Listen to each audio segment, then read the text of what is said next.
we're going to start our speeches now, so I wanted to thank all the people for bringing delicious food. It was a great potluck, so, or is still, we're all enjoying it. And I also want to shout out to David Dubois and his band for his wonderful music.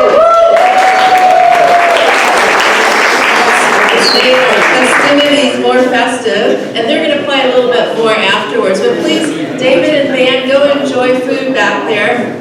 I wanted to introduce, who wants to be the first guest speaker? We have a few people running for office. Oh, I just reminded my husband, we forgot to mention we have a wonderful silent auction here for Andy's donated quite a few of these antique pieces. So there's you can get some great deals for your Christmas gifting. And we also have from Marla some live Christmas trees. So thank you, Marla. She grows Christmas trees. So if anyone needs bigger trees, we have some beautiful trees right here live. And let's see who else. Can you hear me okay? Okay, so I just want to let you know, please go and check out those great donations from many people here. I think they're great deals, actually, especially like the candelabra. Let's see. Andy, did you want to say a few words? And then we're going to, I think Adam is going to speak. Colin is going to speak. Oh, and the Eurostock folks are going to speak. Does anyone else here wanted to say a few words? Okay, Martine is going to speak. Okay, great, because Anne-Marie can't be here, unfortunately. So here's Andy. Okay, my job is to do the money pitch, and unfortunately, like so many of these efforts to make a better and more livable place, we're up against moneyed interests. And these moneyed interests have been involved in this process from the very beginning, when the general plan was created. One of the planning commissioners has moved on from his role in helping to seed our county with developmental nodes in these little spots where they're going to do industrial development, and is now working for the developers.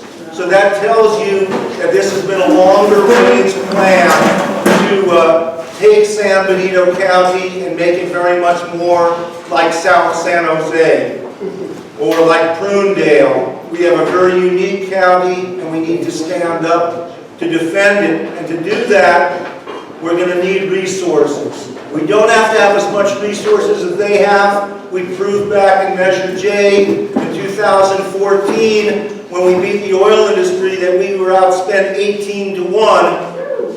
And we won with 59% of the vote, that you don't have to have as much money, but you have to have enough money.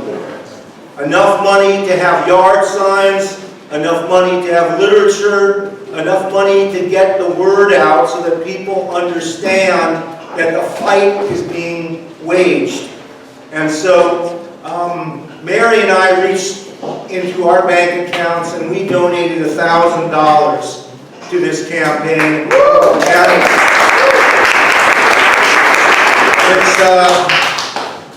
it was a stretch, and who knows, we might try to do more, but I have been going out and asking all my family and friends, people who live far away from here, to help donate to this, because everybody knows how beautiful this area is. This county is unique, and even people who travel 101 know how spectacular that one stretch of 101 is. It's the respite from the ugliness further north and the ugliness that sets up further south along the highway.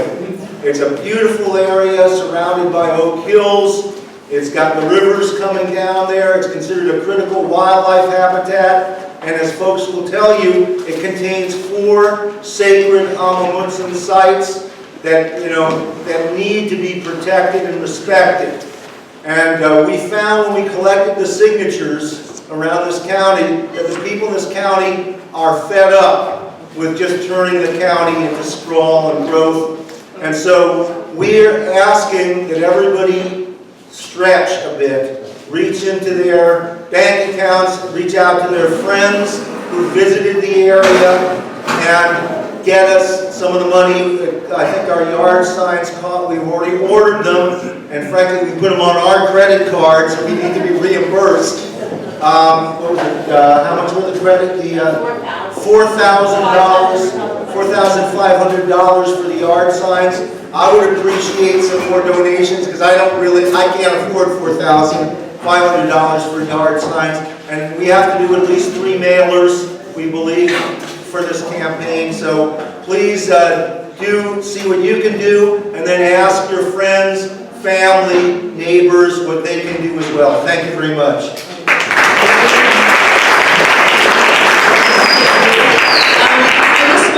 Tell you that our wonderful treasurer Tom is here ready with, he has a card reader, so if you did not bring a checkbook, you can still use a credit card, and 100% of your money, unlike many nonprofits, 100% will actually go directly to the campaign. And we also have some legal expenses involved. Some of you may be aware of that. We had to pay an attorney to write our referendum, and also we have an attorney that's doing the CEQA lawsuit. So please, what I noticed, I'm going to try this out. I saw this when I was helping San Luis Obispo with an event to ban fracking. And basically what they did is they said, we're going to take some pledges, so right here. So if anyone is interested in making a donation in the $1,000 to $500 range, $500 to $1,000 range, sorry, please raise your hand. I actually did one. So is anyone else interested in? Oh, awesome. Wow. Okay. Thank you very much, Emily. So I'm going to give this to Andy so you can write a few pledges. So if anyone would be interested in making a donation okay, so everyone who's willing to do 100, raise their hand. Okay, awesome. Who can do less than 100, like 50 or so in that range? Oh, awesome. Okay, thank you. I think that is 200, so if anyone want to do 200 or something. Oh, there's one right there. Oh, awesome. Thank you. Okay, anyone who wants to do smaller amounts, we actually appreciate small donations too. In Measure C, I think we had over 500 donors, so thank you so much. I wanted to also stress that all the money from the silent auction is going to go to our fundraiser, so please check that out. And I think we can now start. Anything? Okay. Who wants to go first, Colin or? Oh, okay, Colin. So Colin is running for supervisor in our district, District 2. Thank you, Mary. First off, I just want to congratulate everyone just on where we're at now. I think this is a really big accomplishment that we've gone out and gotten the necessary signatures. I think, if I'm very correct, we were like 1,000 over or something like that. We signed, of course. My name is Colin Kosmicki. I'm running for District 2 County Supervisor.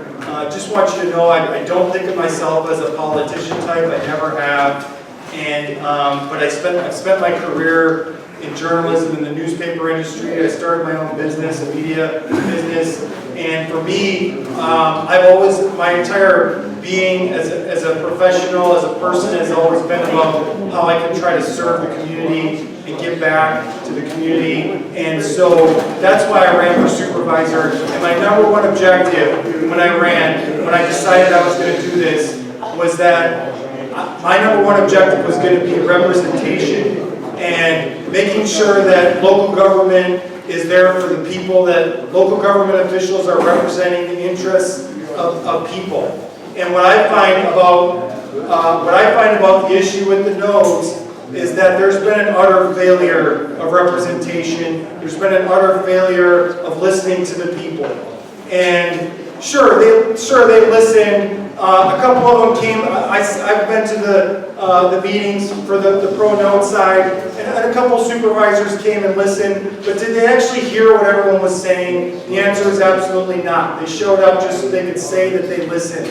And so what I find most appalling about the issue with the nodes is that this group here and a whole lot of other people, I was just out in Aromas today, walking door to door, and it's one of the first issues that always comes up. What do you think about that development, all this development on 101? And it's just a reminder to me that all of us here and a huge contingent of our county is being utterly dismissed, being utterly neglected.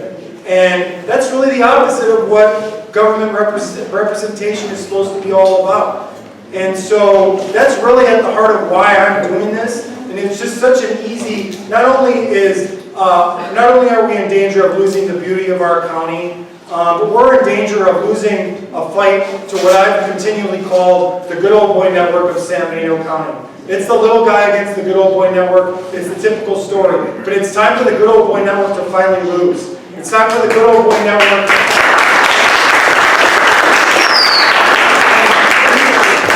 And so I firmly believe this issue is historic, not only because we're protecting Highway 101, we're protecting the environment, but we are protecting the right of people to speak out and speak up and say, no, we don't want this, and we don't want that. And so this is such an important issue. And I congratulated you earlier, but now the real work begins. And so this is just the beginning. This is just the beginning of a long, well, it's a 2-month fight. It's going to be fairly short. But this is just the beginning, and we need everybody to get out there to speak out against the nodes, speak out against Measure K, and just to clear some things up. What I found to be very discerning as somebody who just stands up for transparency and stands up for people is that the pro-node side is putting out a lot of what seems to be purposeful deception. And they're claiming that the anti-node side is deceiving the public, but it's really the opposite. And when I look at this from a practical perspective, when you're creating 4 nodes along Highway 101, you are opening the floodgates to development. You are inviting commercial developers to come in and to ruin our beautiful landscapes on 101. And so if I could give anyone any advice going forward, when we're out there and there's a confused member of the public and they're talking about C3 and C2 and we're required to follow up on the general plan, which by the way is a bunch of nonsense. There's something called a general plan amendment. Andy and I were just talking about that.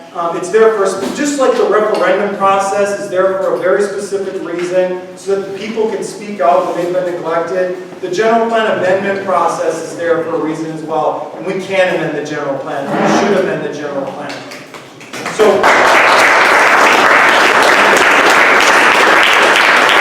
just to wrap up, again, I just want to say congratulations to everyone, but this is just the beginning. We got to re-energize. We got to find that next level of momentum. And just remember that when you're out there trying to debate with the people that are confused, just remember that the nodes are there to invite commercial developers to come in and develop. It's that simple. There's a reason the 101 hasn't been developed so much to this point, because the nodes haven't been there. The nodes are there so that commercial developers can come in and develop. That's about all I have, so thank you very much.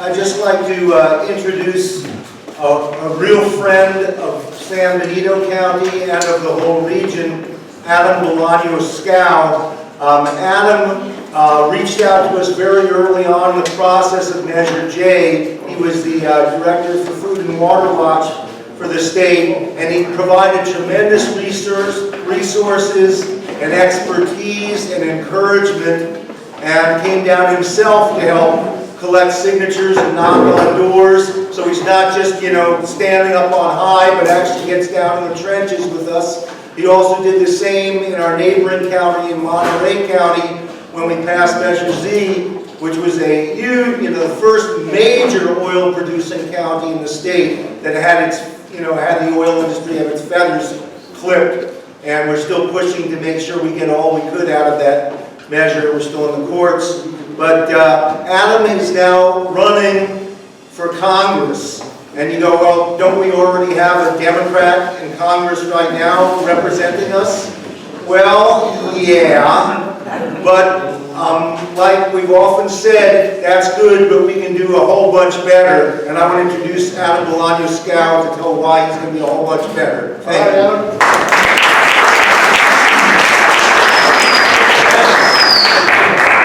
Thank you, Andy, and thank you, PORC. I'm going to see if I can you hear me if I talk? Can you hear me?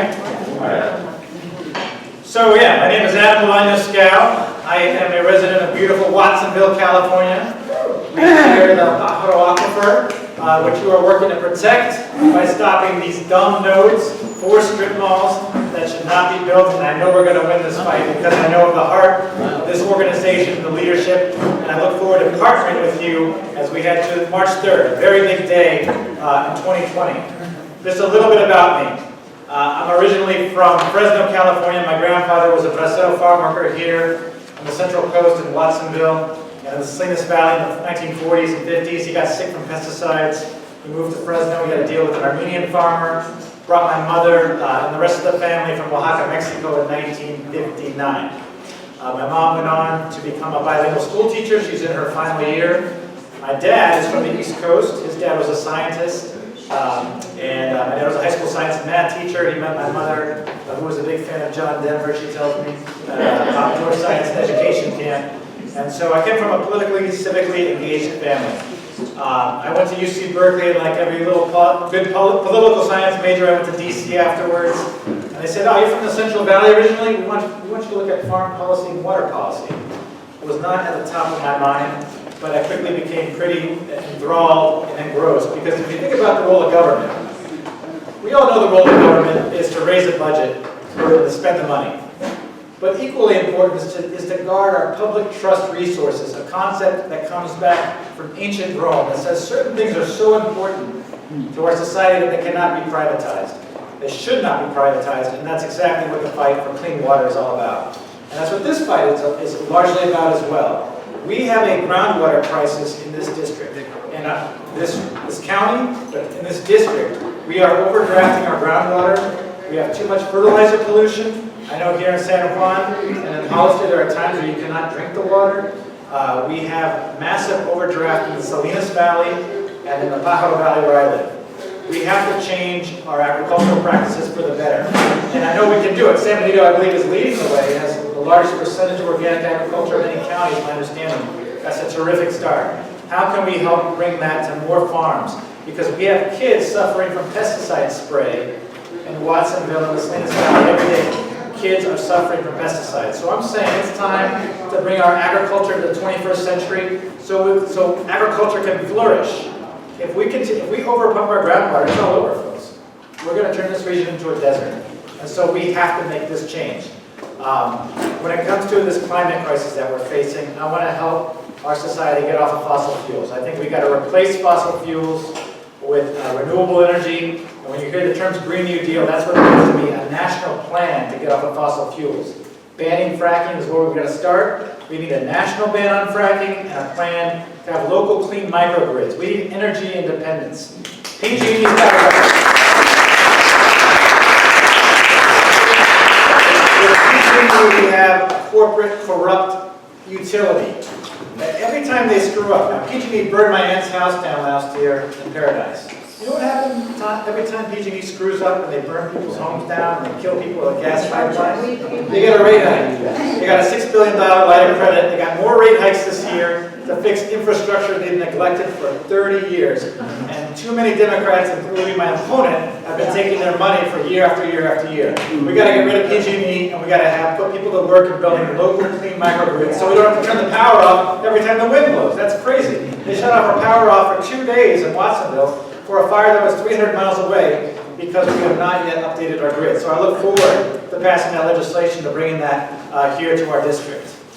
I know there's a lot of concern about unsustainable development in this county and throughout our county. What we are saying, there's two themes that we're talking about in this campaign. We have an affordability crisis that brings to displace us from the Central Coast, and a climate crisis that brings to displace us from Earth. We have, in Santa Cruz County, we're now the least affordable county in the United States. The median income relative to the cost of living is extremely, there's a big gap there. So the median home price in Watsonville is now pushing $650,000 a year. We have teachers making $45,000 a year, they cannot afford to live there. The same is true in Seaside. In the Salinas Valley, we have teachers moving as far south as Soledad. We're clogging up our highways because we have no transportation plan. It is time for our region to engage in smart planning. There's a lot of good folks fighting. We need more good folks like Roland Resendez there, who's leading that battle in Hollister City Council. We have a great candidate here in Colin. Ballot measures are what we have to do when the politicians are not listening to the people. We have a corrupt system, and we shouldn't always have to do a ballot measure, and that's why we have to elect good candidates. That's why I'm running, and I'm not going to take a dime of corporate money because we have a corrupt system of campaign finance corruption. 75% of Panetta's donors comes from corporate PAC money. 0% is, we're going to take 0% in our campaign. We're going to run a grassroots campaign. We're going to work together. We're going to stop these no's on March 3rd. And then we're going to finish on the top 2. We're going to get some new supervisors. And we're going to have a good time along the way. Thank you for that.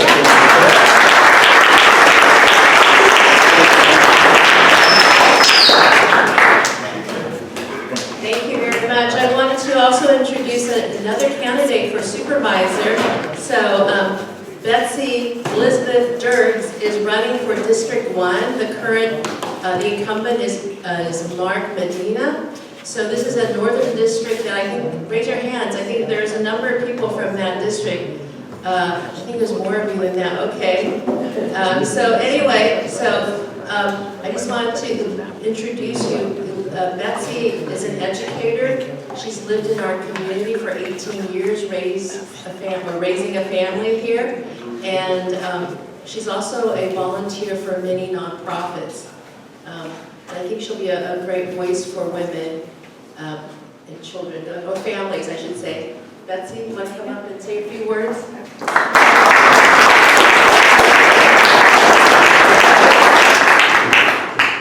Hi, thank you. I decided to run kind of in the 11th hour as we were looking at some of the different things facing in our community. It became clear that there are no women on the board. There haven't been since Margie Barrios was a county supervisor, and I think it's really important that the voice of women are heard. Not only that, but I'm in a unique position in that I have done a lot in the community, so I've heard a lot and seen a lot. I was on the Emmaus House Board of Directors for 4.5 years, which is the domestic violence shelter in San Benito County. And I've been on the Baylor Education Foundation Board, and currently I'm the president of the Live Like You Know Foundation. So we just partnered with the city of Hollister to help redo the outdoor basketball courts that were a part of McCarthy Park. And we've given over, I think, $7,000 now to seniors who graduated from San Benito High School as well, including other high schools too. So altogether we've given out about $15,000 in scholarships.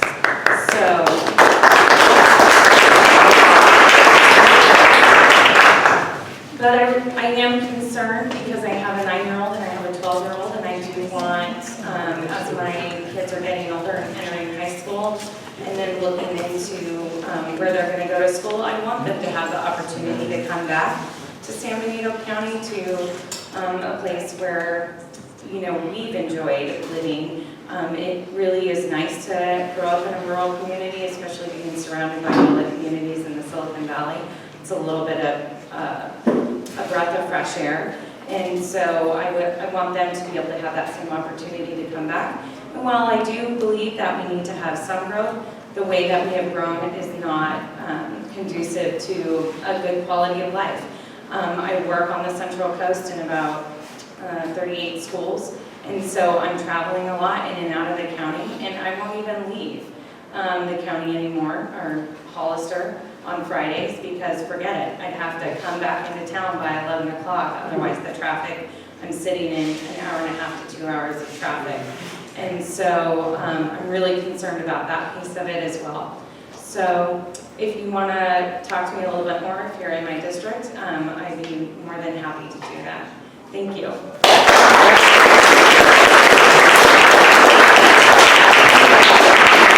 Betsy, I wanted to introduce Martine. Where are you? He has been a chaplain at Salinas Valley State Prison, and anyway, I don't know if you were going to speak on behalf of Anne Marie, who can't be here, or, okay, great. Anne Marie from Indian Canyon could be here because of illness, so Martine's going to say a few words. And I forgot to mention, I think, Colin, you had some lawn signs, right? Yes, I do. So, yeah, if anyone is interested in lawn signs, check with him. I appreciate that. I think the rest of us, our lawn signs are coming, so if anyone wants to sign up for lawn signs, please let us know. Okay, Martine.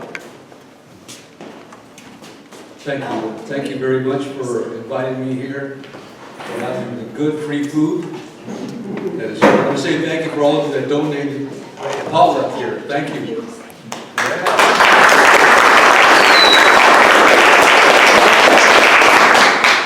So in respect to Anne Marie Sayers, she couldn't be here. I would like to give her thanks because we're allowed to go to her land at Indian Canyon, Hollister Hills, and do ceremony there. You know, sweat lodges, they have bear dances, they have the Shika dancers. They have many ceremonies there which are sacred. So the thing here, what they want to build here, you know, it's not good. They're going to take the sacredness out and not give it to the children. The children need this sacredness. They need this quiet time. And this is the only place in the world where you can have that, especially in Juan Bautista. Because I grew up here, I was born and raised here. I was here for 37 years, and I'm still 37 years old. Can you believe that? But anyway, please vote no for Measure K. It's as simple as that. You can do that. When you vote no like that, say it and do it in a very sacred way. Because we want harmony and balance to maintain here for as long as we live, and for our children, like that. So we can go on so they can go on. Which is very important for us in the heart, mind, and body. So we can live in balance and harmony. Because Juan Bautista is a very quaint place. It's a very quiet and spiritual place if you come here. Come here and visit the mission. Stay here for a whole day if you can. Come during the week, less tourists. But if you want more tourists, come here on a Saturday or a Sunday. You know, but it's still quiet though. Go to the mission, go all over town, and you'll see chickens and roosters right across the street. That's what makes San Juan. You know, all the old timers are gone, but their spirits are here. So we want to maintain the spirituality of the people that lived here before the Spanish came here. The Matsun tribe, the Mission Indians of San Bautista. So please vote on Measure K and say no. N-O. Which means not at all. Okay, thank you very much. I appreciate it. Thank you.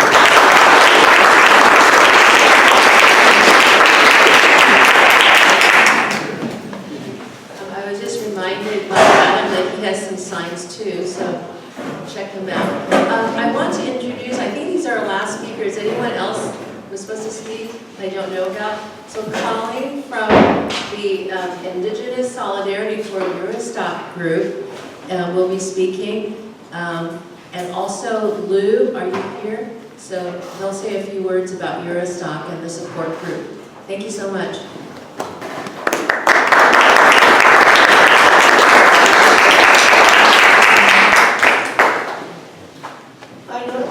Colleen Cabot, and I'm a member of the First Unitarian Church up in San Jose. I'm part of the Silicon Valley bad guys in New York. You do have a beautiful place down here, and Martine, thank you for starting to talk about the Native Americans here, because we're allying with the Amamutsan tribe to try to defeat that quarry up off of Bedabel in the Eurestack Hills.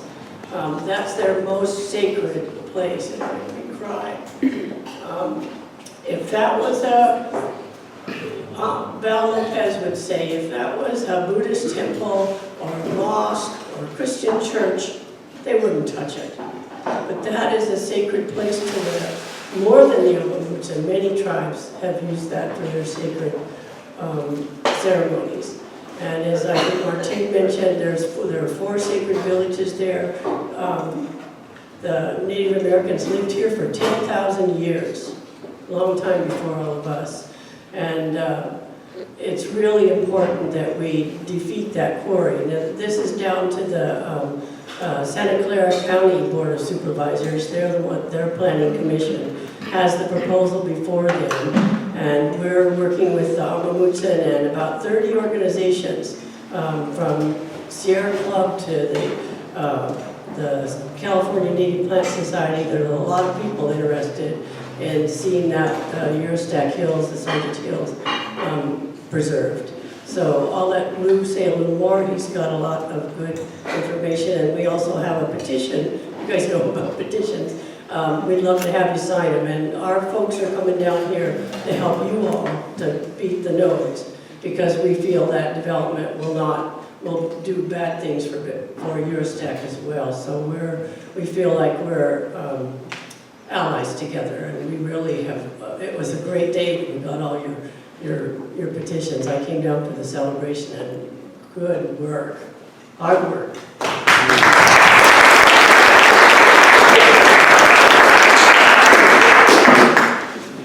Colleen said it best, this is an issue of fundamental human rights. It's an important religious site. I personally worked in contract archaeology for years, and I'll tell you, of the thousands of sites that exist in Santa Clara County, this is one of the most pristine that I've seen. And so to have the ability to protect it is something special. And the quarry in question would cover 317 acres and remove 42 million tons of material from the ground. It would affect the habitats of the endangered and threatened species in the area, and it's obviously also part of the important wildlife corridor that's also being affected by the node developments. I just wanted to point out we do have these petition forms. Please do sign before you leave, and these will be going to the County Board of Supervisors, and every signature makes a difference, even if you don't live within Santa Clara County. The more pressure they have from the greater region, the more likely they are to actually follow the will of the people. Thank you again for having us.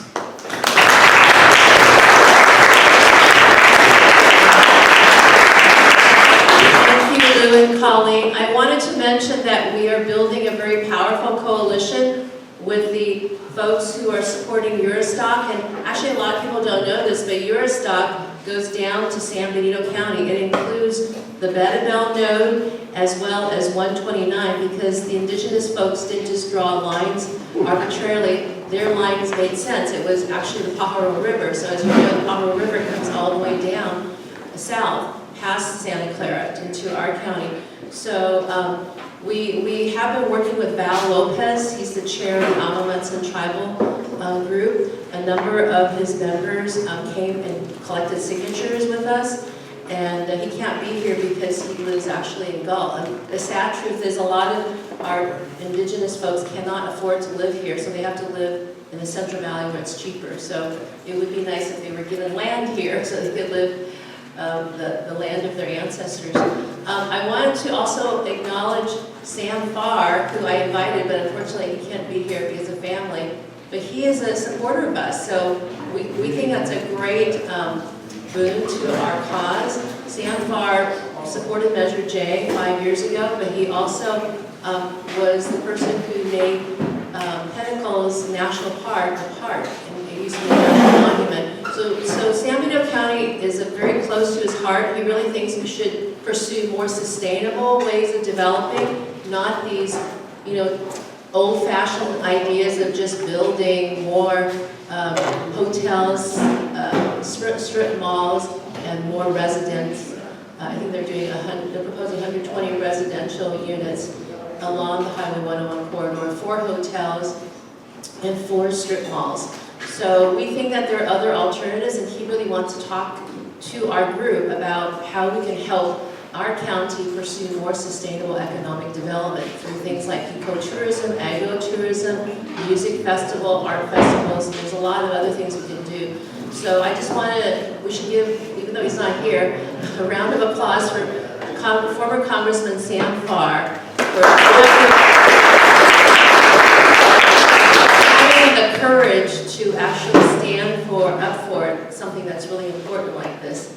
Okay, and does anyone else have anything to say?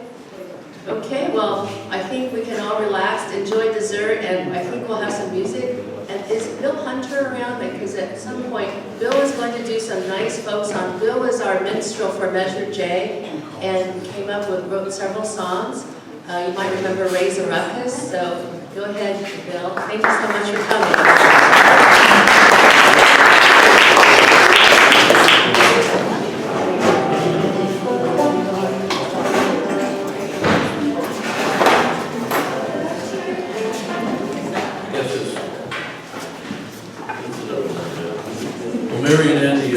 Mary asked if I knew the song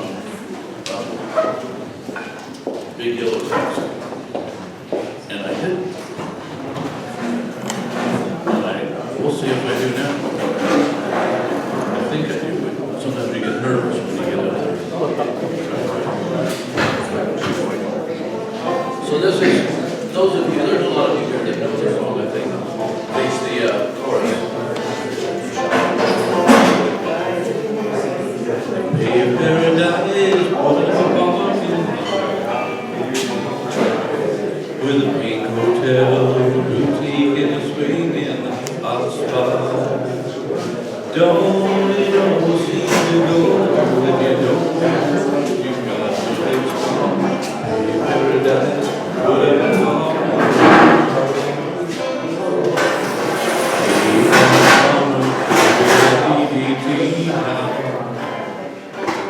Spots on the apple, leave me the birds and the bees now. Don't it always seem to go that you don't know what you've got till it's gone? May paradise put up a parking lot. Took all the trees, put them in a tree museum, and they charge the people $1.50 just to see. Don't it always seem to go if you don't know what you got till it's gone? Hey, paradise, put up a parking lot. They wanna pay paradise, put up a parking lot. So,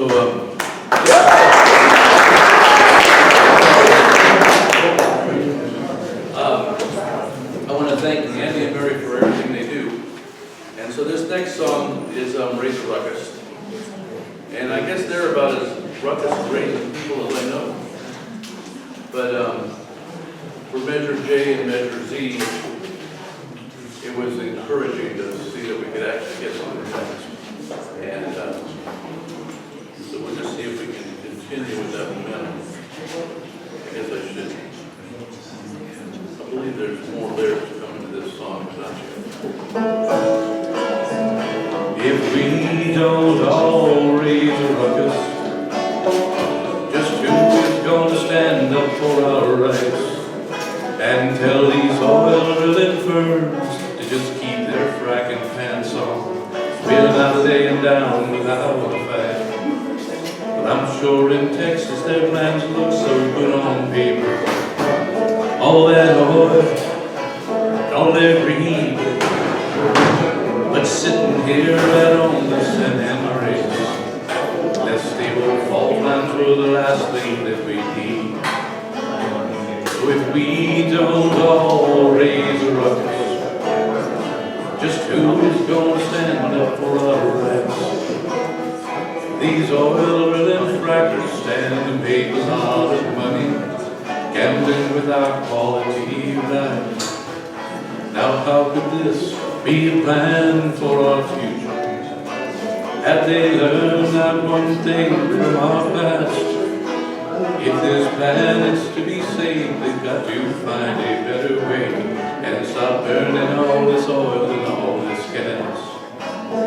So if we don't all raise a ruckus, just who is going to stand up for our rights and tell these oil drilling firms to just keep their fracking pants on? We're not laying down without a fight.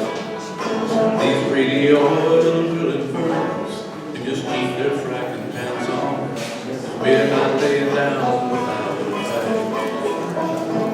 That goes for some of these other guys.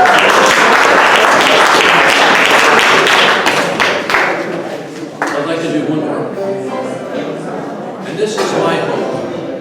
This is what I believe. I think that we do need to pull together, and I think we can pull together. We need to talk about the things we can talk about and not be divided by, divisions that are put to try to separate us. So this chorus goes around 3 times. It's a long chorus, but I think it makes sense. If I can get out there and singing along, that would be great. I'm sorry.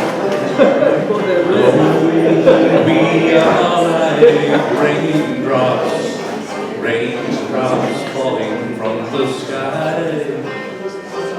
Alone, we can be like snowflakes, raindrops trying to fly. But together we can be a raging river. I say together we can be an angry sea. Together we can move mountains. Together when we believe. Now stand up, be happy. Stand up, you can right a wrong. Stand up when the odds are stacked against you. Stand up and let them hear you sing your song. Come on. Lone we are like raindrops falling from the sky. Lone we can be like snowflakes, raindrops trying to fly. But together we can be a raging river. You know together we can be an angry sea. Together we can move mountains. Together when we believe. Now let these songs we sing be for freedom. Let these songs we sing be of love. Let these songs we sing unite us as seasons change, raining from above. Lone we are like raindrops falling from the sky. Alone we can be like snowflakes, raindrops trying to fly. But together we can be a raging river. I say together we can be an angry sea. Together we can move mountains. Together when we believe. I say together we can move these mountains. Together when we believe. Now who doesn't think we got some mountains?